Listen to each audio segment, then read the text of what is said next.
ইঁদুরের কাণ্ড। ইঁদুরের কাণ্ড মানে ইঁদুরে কি করলো দেখো। আরে কাণ্ড মতলব কা একদম দেখো কি ঘটনা করলো।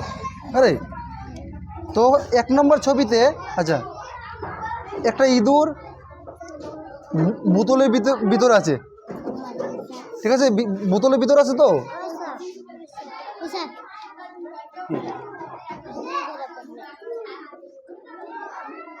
একটা ইঁদুর মানে বোতলের ভিতরে আছে, তখন এই বিলিটা দেখতে পেল।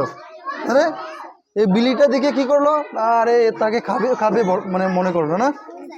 কারণ যদি খাইতে লাগে তার, তখন তো এখান থেকে নিকলাইতে লাগবো না।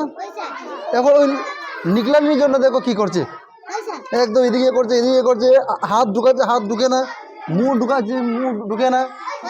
শেষ, এখানে ট্রাই করে আর পারলো না, চলে গেল। একটা প্ল্যান করলো, প্ল্যান দাঁড়া রুক বসি লিখে রুক বসি খেসে দেখতে বসি এসে না মাছ দিয়ে ধরে, দেখেছো তো? হ্যাঁ এসে ধরে না। তো চলে গেল আর মনে মনে ভাবলো দাঁড়া আমি একটা বসিটা নিয়ে আসি। আর যখন সে বসি নিতে গেল তখন কি হলো, তার এই যে ইন্দুরের আরো ফ্রেন্ড আসলো। ফ্রেন্ডও হতে পারে, বা তার মা হতে পারে, পাপাও হতে পারে, বহিনও হতে পারে, ভাইও হতে পারে, फ्रेंड होते पर ना। और बहुत सारे इंदूर आया हेल्प करने के लिए, ठीक है। तो देखो एक इंदूर की कर लो, देखो इंदूर तो उठते पारबो ना, एक इंदूर ऊपर आरेकटा उठलो, এই ইন্দুর উপরে আরেকটা উঠলো, তার উপরে আরেকটা ইন্দুর উঠলো, তারপরে এখানে মানে লেঞ্জুর ছাড়লো, মানে কি বল লেজ, বাংলাতে বলে লেজ।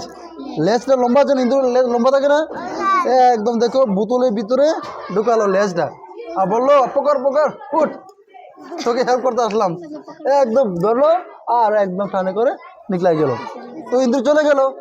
তখন তারপরে এই বিড়ালটা আসলো, বিড়ালটা আসে করে দেখলো হে বোতলের ভিতরে কেউ নাই। তো তখন সে উদাস মনে বসে আছে, কিছু করার নেই। দেখো যদি কেউ বিপদে পড়ে এরকম তখন হেল্প করতে লাগে, বুঝলে, ঠিক আছে। তো এই পিকচারের মাধ্যমে আমরা বুঝতে পারলাম মানে বিলিয়ে ইঁদুরটাকে খাইতে চেয়েছিল, তারপর কি হলো এই ইঁদুরের আরো ফ্রেন্ড আসিয়া হেল্প করলো, তাকে বাহার নিকলাইলো, মানে বিপদ থেকে উদ্ধার করলো, ঠিক আছে, মানে হেল্প করলো, ঠিক আছে। তারপরে তো বিল্লি তো উদাস হয়ে বসে আসলো, বুঝলে তো, ঠিক আছে।